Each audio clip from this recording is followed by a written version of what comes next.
جو شخص عصر کے بعد آیت الکرسی 70 بار پڑھے گا، عصر کے بعد آیت الکرسی 70 بار پڑھے گا۔ آیت الکرسی کے 3 عمل ہیں عصر کے بعد، عرض کر دوں۔ ایک عمل یہ ہے کہ عصر سے لے کر مغرب تک مسلسل آیت الکرسی پڑھتا رہے، اور جس وقت مغرب کی اذان ہو اور اذان میں مؤذن اللہ اکبر کہے، یہ سجدے میں چلا جائے، کیونکہ اذان سے پہلے سجدہ نہیں ہو سکتا، سجدے میں جائے اور اللہ سے اپنی فریادیں اور درخواستیں اللہ کی بارگاہ میں پیش کرے، اور جو مانگے گا سو ملے گا، اور ادھر اذان ختم ہو، ادھر اس کی فریادیں ختم ہو جائیں، اور اس کے سجدے سے سر اٹھا لے۔ 7 ہفتے نہیں گزرنے پائیں گے، رب مرادوں سے جھولی بھر دے گا۔ ایک تو یہ عمل ہے عصر کے بعد، یہ عمل ہے جمعے کے دن کا، ہر جمعے کے دن عصر کے بعد، یہ جو میں نے عرض کیا کہ عصر سے لے کر مغرب تک مسلسل یہ پڑھنا ہے۔ ایک عمل ہے جس کے ساتھ جمعے کا تعین نہیں، جمعے کی قید نہیں ہے۔ وہ عمل کیا ہے؟ وہ عمل یہ ہے کہ ہر نماز عصر کے بعد 70 بار آیت الکرسی پڑھنی ہے، اور اپنی مشکل، اپنے مسائل، اپنی ناممکن کا تصور کرنا ہے، کیونکہ وہ ممکن ناممکن اصل میں میری آپ کے لیے ہے۔ یہ ناممکن ہے، یہ ممکن ہے، یہ ہو سکتا ہے، یہ نہیں ہو سکتا، یہ تو کیس ممکن ہی نہیں ہے، یہ میرے آپ کے لیے ہے۔ اللہ جل شانہ کے لیے، میرے رب کے لیے کوئی ممکن ناممکن نہیں، میرے رب کے لیے ہر چیز ممکن اور ممکن ہے۔ ایک اور عمل ہے جو میں عرض کر رہا ہوں ابھی، 70 دفعہ ہر عصر کی نماز کے سلام کے بعد اسی جگہ بیٹھے ہوئے آیت الکرسی پڑھنی ہے، اب آخر 3 بار درود پاک، اور ہر دفعہ بسم اللہ الرحمن الرحیم کے ساتھ۔ اور ایک تیسرا عمل ہے، وہ بھی آیت الکرسی کا ہے۔ قبولیت کے لمحات دیکھیں عصر کے بعد، کہ میں قبولیت کے لمحات بتا رہا ہوں۔ تیسرا عمل ہے، اور وہ ہے صرف 7 بار، صرف 7 بار۔ جو شخص صرف 7 بار عصر کی نماز کے بعد آیت الکرسی پڑھے گا، اللہ جل شانہ 7 زمین اور 7 آسمان کا نور اس کو اسی وقت عطا کر دے گا۔ 7 آسمان اور 7 زمینوں کا نور میرا رب اسی وقت اس کو عطا کر دے گا۔ یہ چھوٹا سا لفظ کہہ گیا ہوں میں، اور چھوٹے بولوں میں کہہ گیا ہوں، پر لفظ بہت بڑا، اس کی تاثیر بہت بڑی، اور اس کی طاقت بہت بڑی ہے۔ بس میں کہہ گیا ہوں اور آپ نے سبحان اللہ کہہ دیا، یقیناً آپ کے دل سے نکلی سبحان اللہ، لیکن 7 آسمان اور 7 زمین کا نور من میں نہیں۔ اللہ نور السماوات والارض، 7 آسمان اور 7 زمین کا نور جس کو مل جائے، میں کہتا ہوں اگر نور کی ایک کرن مل جائے، اور نور کا ایک قطرہ مل جائے، اور نور خشخاش کے دانے کے برابر مل جائے، یہ ساری کائنات جگمگا جائے۔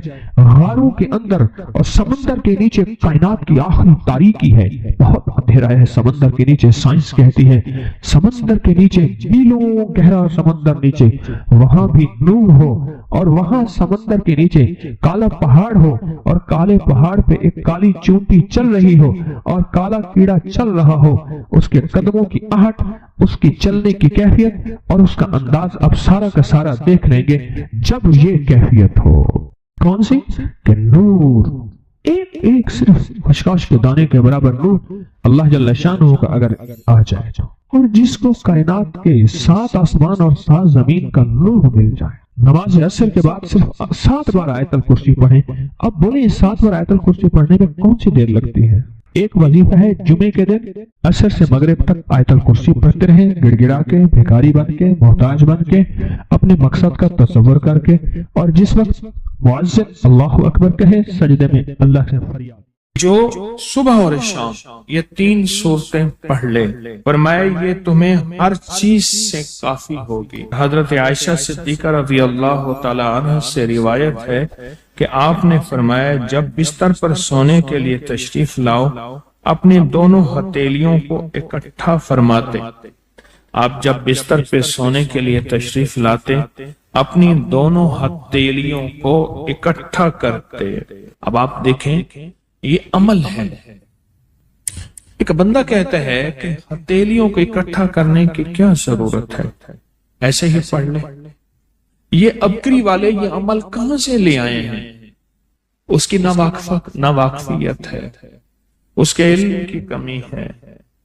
جو عمل میرے کملی والے نے فرمایا، اب مجھے کسی دلیل کی ضرورت نہیں ہے، یا ہے کسی حوالے کی، کسی ثبوت کی نہیں ہے۔ جو میرے حضور نے فرمایا بس حق ہے، حق ہے، اور حق ہے۔ تو فرمایا کہ آپ اپنے دونوں ہتھیلیوں کو غور سے توجہ کریں، اکٹھا فرماتے ہیں جیسے ہم دعا کے لیے جمع کرتے ہیں ہتھیلیوں، دعا مانگتے ہیں نا، ایسے میرے حضور اپنی دونوں ہتھیلیوں کو اکٹھا فرماتے، پھر 3 سورتیں پڑھتے، قل هو اللہ احد، سورت فلق، قل اعوذ برب الفلق اور قل اعوذ برب الناس، پھر پڑھ کر ان دونوں ہاتھوں پر دم کرتے اور پھر پر اپنے سر نمبر 1، دوسرا چہرہ نمبر 2، اور اپنے جسم کے اگلے حصے پر جہاں تک ہاتھ پہنچے اس طرح 3 دفعہ کرتے تھے۔ آج میں اس کا ایک راز بتاتا ہوں، لیکن پہلے عمل کو غور سے سن لیں۔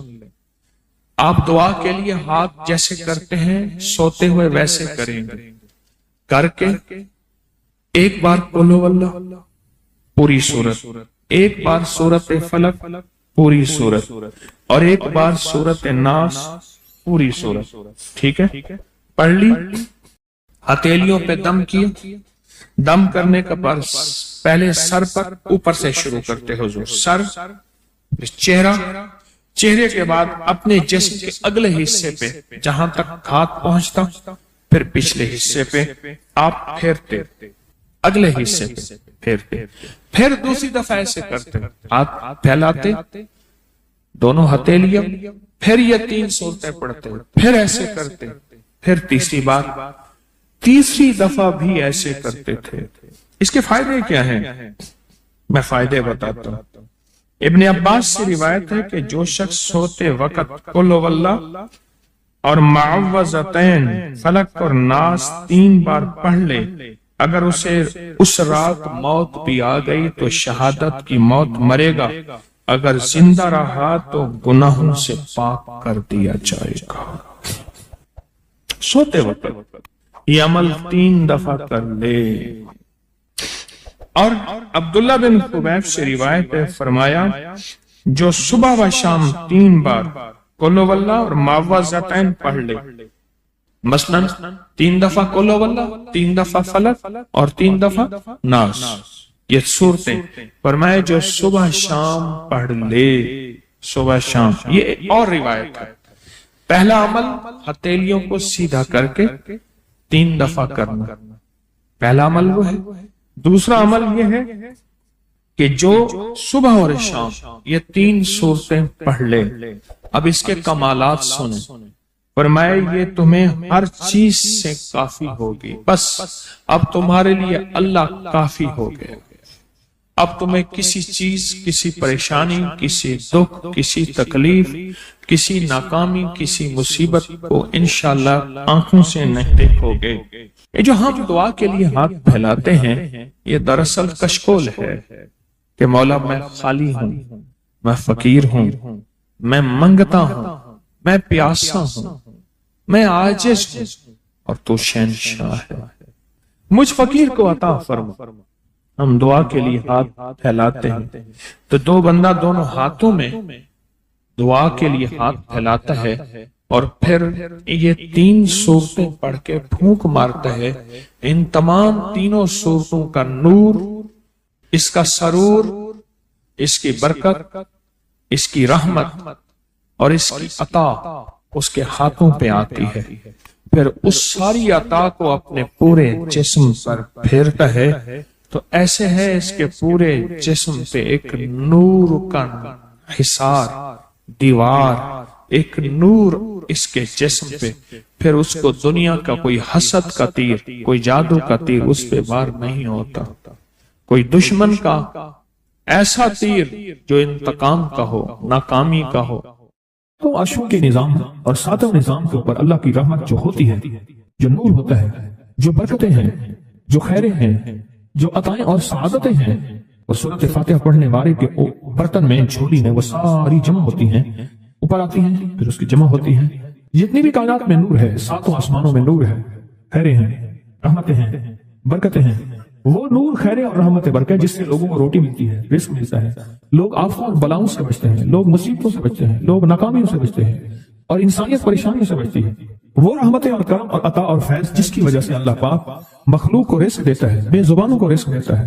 غار کے اندر ایک سانپ ہے یا بل کے اندر ایک کیڑا ہے، اللہ اس کو دیتا ہے، وہ اس کی رحمت ہے جو مخلوق کو ملتا ہے، اور انسانوں اور جنوں کو جو ملتا ہے اس کی رحمت کی وجہ سے باوجود نافرمانی کے۔ یہ سارا نور ہی ہے جس کی وجہ سے ملتا ہے۔ جب بندہ سورۃ فاتحہ پڑھتا ہے یہ سارا نور جمع ہوتا ہے اور اللہ اس بندے کی جھولی میں ڈال دیتا ہے۔ سورۃ فاتحہ پڑھنے والے، سورۃ فاتحہ شفا ہے، سورۃ فاتحہ نور ہے، سورۃ فاتحہ عطا ہے، سورۃ فاتحہ رحمت ہے، سورۃ فاتحہ برکت ہے، سورۃ فاتحہ نسلوں کے رزق کا ذریعہ ہے، سورۃ فاتحہ تمنگری اور مالدار ہونے کا ذریعہ ہے، اور سورۃ فاتحہ اندیکھے واروں کو روکنے کا ذریعہ ہے۔ وہ جادو کے وار ہیں، وہ جنات کے وار ہیں، وہ خنجر کے وار ہیں، وہ گولی کے وار ہیں، وہ تلوار کے وار ہیں، وہ حسد کینے کے وار ہیں، وہ بغض نفرت کے وار ہیں۔ سورۃ فاتحہ ان واروں کو روکنے کا ذریعہ ہے۔ یہ چاروں طرف سے انسان کو گھیر لیتی ہے۔ اس کے 7 آیتیں ہیں اور انسان کو 6 سمتوں سے نقصان کا خطرہ ہوتا ہے، دائیں بائیں آگے پیچھے 4 سمتیں، اوپر نیچے 6 سمتیں۔ ایک سمت اور ہے، وہ ہے اندیکھی۔ اندیکھی ہے، یہ سمتیں دیکھی ہوئی ہیں۔ آپ کو دائیں سمت کا احساس ہوتا ہے، بائیں کا احساس ہوتا ہے، بولے تو صحیح، بولیں گے تو آنکھ بھی کھل جائے گی۔ ہوتا ہے احساس، دائیں بائیں احساس ہوتا ہے۔ اچھا اوپر کی سمت کا احساس ہوتا ہے، یہ اوپر ہے۔ کبھی آپ نیچے کو اوپر نہیں کہتے، اوپر کو نیچے نہیں کہتے، احساس ہوتا ہے۔ ایک ایسی سمت ہے جہاں سے یا رحمت آ سکتی ہے یا عذاب آ سکتی ہے، وہ اندیکھا نظام ہے۔ وہ 7واں سمت وہ ہے جو اندیکھا نظام ہے، جو ہماری سمجھ سے بالا تر ہے، ہماری عقل اور شعور سے بالا تر ہے، وہ اندیکھا نظام ہے۔ سورۃ فاتحہ کی 7 آیتیں ہیں اور 7 راہیں ہیں جہاں سے عذاب بھی آ سکتا ہے، بلا بھی، وبا بھی، مصیبت بھی، قحط بھی، مرض بھی، ذلت بھی، علت بدلنے کی شکل میں۔ قرادۃ خاشعین، ہو جاؤ ذلیل بندہ۔ مولا یہ سیدھی اتنی غضب کے راستے ہیں، آندھیاں، ہوائیں، طوفان، آفات، بلیات، کبھی چڑیوں کی شکل میں، کبھی خون بن جانے کی شکل میں، کبھی جو کی شکل میں۔ اے سخی آقا جتنے بھی ہیں یہ تیرے غضب کے راستے، بیماریاں، وبائیں، تکلیفیں، ظالم بادشاہ دشمن کی شکل میں، جادو جنات کی شکل میں، آفات بلیات کی شکل میں، اے سخی آقا میں ان سے تیری پناہ چاہتا ہوں۔ حقیقتاً فاتحہ انعام کے راستے، سارے ملنے کے راستے دیکھ کے اور سارے چھیننے کے راستے، لفظ پہ غور کیجیے گا، لفظ پہ توجہ کیجیے گا۔ ملنے کے سارے راستے اور چھننے کے سارے راستے، ملنے کے سارے راستے کھل جاتے ہیں اور چھننے کے سارے راستے بند ہو جاتے ہیں۔ چھننے کے سارے راستے، یہ غضب سے مراد چھن گیا، غضب نعمت چھن گئی، عطا چھن گئی، رحمت چھن گئی، اولاد چھن گئی، رزق چھن گیا، عزت چھن گئی، صحت چھن گئی، بصارت چھن گئی، گردہ جگر چھن گیا، دل کی تکلیف دل چھن گیا، حالات میری زندگی میں گردش ایام، میری زندگی سے سکھ سکون چین راحت، یہ سب چھننا، یہ سب چھننا یہ غضب ہے، اور سب ملنا یہ نعمت ہے۔ ذات سورۃ فاتحہ پڑھ رہا ہے وہ انعامات کے دروازے کھلوا رہا ہے اس کی شان کریمی سے، وہ انعامات کے دروازے کھلوا رہا ہے اس کی عطاؤں سے، وہ انعامات کے دروازے کھلا رہا ہے اس کی برکت سے اور خزانے سے۔ وہ انعامات جس پہ ہو جائے، پھر فقیر کو غنی کر دے، اس کو بادشاہ کر دے، اس کے انعامات ہیں اور اس کی عطائیں ہیں۔ اس لیے اللہ کا نظام ہے، وہ نفل پڑھیں، وہ سنتیں پڑھیں، وہ فرض پڑھیں، وہ واجب پڑھیں، سنت غیر موقدہ پڑھیں، موقدہ پڑھیں، وہ تہجد پڑھیں، اشراق پڑھیں، چاشت پڑھیں، اوابین پڑھیں، صلاۃ الحاجت پڑھیں، صلاۃ التوبہ پڑھیں، نماز کسوف پڑھیں، نماز خسوف پڑھیں، وہ عیدین پڑھیں۔ سورۃ فاتحہ ہر رکعت کا حصہ ہے، سورۃ فاتحہ ہر رکعت کا حصہ ہے، اس میں انعامات اس نے رکھے ہوئے ہیں۔ اور سورۃ فاتحہ میں 3 چیزیں رکھی ہیں، یاد رکھیے گا۔ سب سے پہلے ہدایت رکھی ہے، الحمدللہ رب العالمین الرحمن الرحیم مالک یوم الدین ایاک نعبد اهدنا الصراط المستقیم۔ ہدایت رکھی اللہ نے۔ سورۃ فاتحہ پڑھنے والا گمراہ نہیں ہوگا، میرے آقا کا فرمان ہے، غور سے سننا۔ صبح ہوگی بندہ ایمان والا ہوگا، شام ہوگی ایمان چھن جائے گا اور اس کا ایمان ختم ہو جائے گا۔ سورۃ فاتحہ میں ہدایت رکھی ہے، سورۃ فاتحہ میں نعمتیں رکھی ہیں، اور سورۃ فاتحہ میں چھیننے سے حفاظت رکھی ہے، جس کو غضب کہا ہے، چھیننے سے حفاظت۔ جو دیا ہے میں نہیں چھینوں گا اور انعامات کی مزید بارش کر دوں گا۔ بولو کیا مانگتا ہے؟ میری سورۃ فاتحہ پڑھ کے تو نے میری رحمت کو اتنا متوجہ کر لیا، میری عطاؤں کو اتنا متوجہ کر لیا، میرے فضل کو اتنا قریب کر لیا، بہت بڑا تحفہ ہے۔ آخر کیوں ہر رکعت میں اس کو شامل کیا؟ آخر کیوں ہر لفظ میں اس کو شامل کیا؟ آخر کیوں ہر نظام میں اس کو شامل کیا؟ سورۃ فاتحہ قبر والوں کے لیے بھی راحت ہے، حشر والوں کے لیے بھی راحت ہے، میزان میں بھی طاقت ہے، اعمال میں بھی قوت ہے۔ سورۃ فاتحہ کہ سورۃ فاتحہ پڑھنے والوں اور ہر نماز میں سورۃ فاتحہ پڑھنے والوں اور سورۃ فاتحہ سے محبت کرنے والوں خوشخبری کے یہ پیغام ہے، یہ محبتوں کے پیغام ہے، یہ انعامات کی بارش ہے، یہ عطاؤں کی بارش ہے۔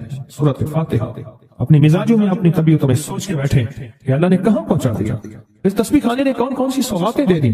روز تسبیح خانے میں روحانیت کی نئی ڈشیں ہوتی ہیں، روحانیت کے نئے دسترخوان ہوتے ہیں، روحانیت کے نئے خوان ہوتے ہیں، روحانیت کی نئی چیزیں اور نئی نعمتیں اور نئے ذائقے اور نئی چاشنی ہوتی ہے. تسبیح خانے کے دسترخوان پہ یہ دسترخوان کا ایک نیا ذائقہ ملا ہے، ایک انوکھی ڈش ملی ہے.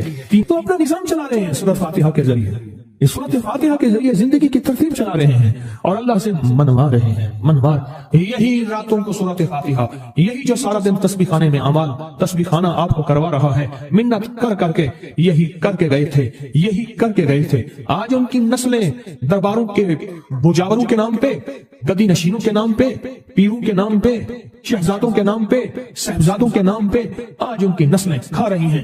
بڑے یہی اعمال ہی تو کر کے گئے تھے جن اعمال پہ اللہ نے کہا تھا میں نے نسلوں کو پالنے کے وعدے کی گئے. وعدے ہیں نسلوں کو پالنے کے، آپ تو وہ نسلوں پہ احسان کر رہے ہیں. آپ کی قبروں کو آگے آپ کے اولادیں اور نسلیں کہیں گی اللہ آپ کا بھلا کرے. کیا منوا گئے تھے؟ دنیا کرائسس حالات اور بندشوں اور تکلیفوں اور مشکلات اور مہنگائیوں کے عروج اور طوفان میں ہے، ہمیں کوئی نہیں ہوا. کیوں؟ ہمارے لیے آپ برکتوں کے دروازے کھلوا گئے، برکتوں کے دروازے کھلوا گئے. سورۃ فاتحہ اور سورۃ فاتحہ کے تمنگری اور عزت اور وسعت کی کھلتی انوکھی دنیا. اللہ اللہ میری زندگی کے سالوں گزرے، میں نے راتوں کو ایام پڑھی ہیں، میری زندگی کے سالوں گزرے ہیں، میری زندگی کے سالوں گزرے ہیں. سورۃ فاتحہ نیک جنات کا مرغوب ترین وظیفہ ہے، محبوب ترین وظیفہ ہے.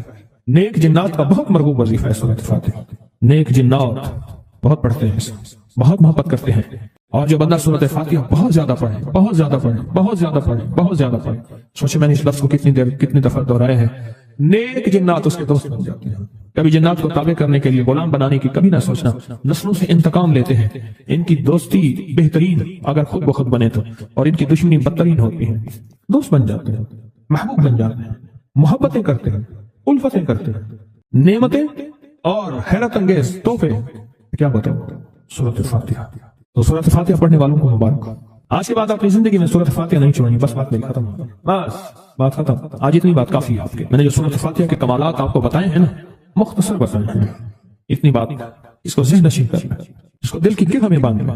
آپ کو یہ نعمت ملی ہے سورۃ فاتحہ، اور پھر رات کو تنہائیوں میں سارا دنیا سارا عالم سویا ہوا ہے، نیک سو گیا یا نیکی کی طرف چلا گیا، اور گناہگار نے رات کی تنہائی میں گناہوں کی راہیں ڈھونڈی، اور آپ وہیں کبھی آسمان کو دیکھتے ہیں، کبھی زمین کو، کبھی اپنے آپ کو، اور کبھی اس کی عنایت اور عطا کو. کہتے ہیں مولا کون سی ایسی نیکی تھی تو نے ہمیں اس قابل بنایا، اور کون سا ایسا عمل تھا تیری رحمت اتنی متوجہ ہوئی کہ ہمیں اتنی بڑی نعمت کہ ہم سورۃ فاتحہ پڑھ رہے ہیں اور تو نے ہماری زبان کا انتخاب کیا. اللہ یجتبی الیہ من یشاء. یاد رکھنا یہ چنے جاتے ہیں، ہٹ جاؤ، ضرورت نہیں ہے ہمارا نام لینے کی. کتنے بے شمار لوگ ہیں، دیکھا ان کو ناراض ہو کے خبردار میرے سامنے نہ آنا، کبھی میرا نام نہ لینا. اللہ بھی کہتے ہیں آ جا میرے سامنے کھلے آسمان کے نیچے. اگر کھلا آسمان نہیں ہے تو میرے سامنے ہر جگہ کھلا آسمان ہے. اللہ کے لیے ہر جگہ کھلا آسمان ہے. آ جا میرے سامنے اور میں تجھے اپنے نام انتخاب سورۃ فاتحہ کے لیے قبول کرتا ہوں. یہ وہ میری 7 آیتیں ہیں جس کی ہر نماز کی ہر رکعت کے لیے میں نے لازم قرار دیا ہے. میں تجھے تیری زبان کو بھی قبول کرتا ہوں، تیری حاضری کو بھی قبول کرتا ہوں، تیرے سامنے آنے کو بھی قبول کرتا ہوں. آپ تو پڑھ اور میں خوش ہو جاؤں. اس کا انتخاب ہے اللہ یجتبی الیہ من یشاء. ہم جس کو چاہتے ہیں قبول بھی کرتے ہیں، انتخاب بھی کرتے ہیں، اور کہتے ہیں آج ہمارے قریب آ جا. اس کریم کا انتخاب، اس کی عطائیں ہیں، اس کا کرم ہے. کتنے خوش قسمت ہے آپ کو سورۃ فاتحہ مل گئی اور آپ سورۃ فاتحہ کے لیے کریم نے قبول کر لیا. بولیں کیا کر لیا؟ کیا کر لیا؟ کیا کر لیا؟ ہاں آتے نہیں ہیں، بلائے جاتے ہیں. انتخاب ہوتا ہے، اس سے چھین لو، اس کو دے دو. کیا انتخاب ہوتا ہے؟ اس سے چھین لو، اس کو دے دو. اس قابل نہیں ہمارا نام لے، اس نے ہمیں بہت ناراض کیا ہے. اس کی زبان پہ پاکیزہ لفظ چھین لو، اس کی زبان پہ کاریہ دے دو، گندگی دے دو، اور اس کو ہمارا کلام دے دو. واہ مبارک ہو. یہ خوش قسمتی ہے، یہ عطائیں ہیں، یہ عطائیں. خواجہ حسن نظامی تھے، حضرت نظام الدین اولیاء رحمۃ اللہ علیہ کے مزار کے گدی نشین تھے. آج سے تقریباً 70 سال پہلے مزار کے گدی نشین تھے. قلم کار بھی تھے، شاعر بھی تھے، ایک اچھے انسان، بھلے آدمی تھے. وہ اپنے واقعہ سناتے ہیں. وہ کہتے ہیں کہ میں سو رہا تھا. میں نے محسوس کیا کہ میرے جسم سے گوشت ختم ہو گیا. کئی سالوں کا مردہ ہوں اور میری ہڈیاں ہیں، صرف ہڈیاں ہیں. اور ان ہڈیوں کے ارد گرد کوئی بندہ ہے آ گیا، ارد گرد بندے آ گئے، بہت سارے افراد آ گئے اور مجھے کوڑے سے مار رہے ہیں. میں چیخ رہا ہوں اور میری آواز کوئی نہیں سن رہا. انہوں نے چند بار کوڑے مارے ہی تھے، تھوڑی دیر ہوئی، گونج پیدا ہوئی، اور اس گونج کے اندر ایک لہریں تھیں جو آ کے ان کو لگی اور ان کے ہاتھ سے کوڑے گر گئے، پھر لگی وہ خود گر گئے، پھر لگی وہ مٹی ہو گئے، پھر لگی وہ گونج آ رہی ہے، قریب آ رہی ہے، قریب آ رہی ہے، قریب آ رہی ہے، اور ان کی مٹی اڑ گئی، اور وہ پھر لگی، وہ صفا ہستی سے مٹ گئے، وہ گونج آ کے مجھے لگی، راحت کا ذریعہ بن گئی، جو کوڑوں کی تکلیف تھی وہ ٹھنڈک، اور آ کے وہ میرے اوپر چھاؤں بن گئی، اور میں اس میں دب گیا، میں اس میں چھپ گیا۔ میں نے پوچھا کیا تھا؟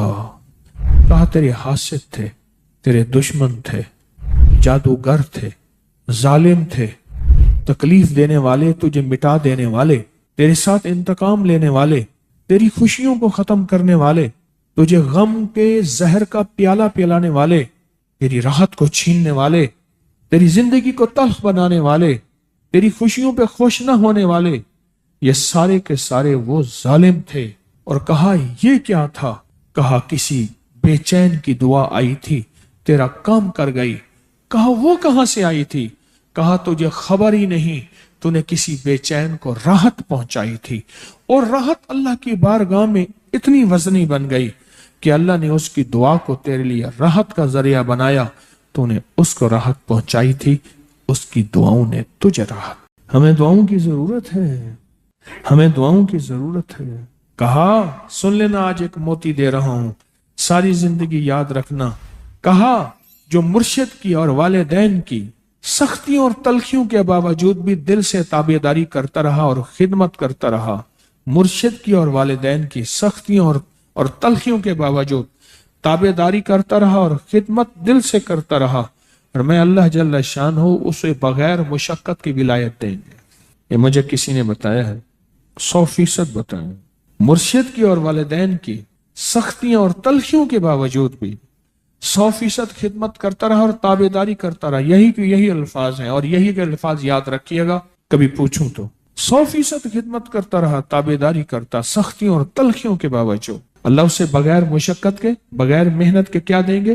ولایت دیں گے، اور اللہ اسے بغیر کمائے تونگری دیں گے، کمائے تونگری دیں گے، اور اللہ جل شانہ اس کو بغیر توبہ کے موت نہیں دیں گے، یعنی پہلے توبہ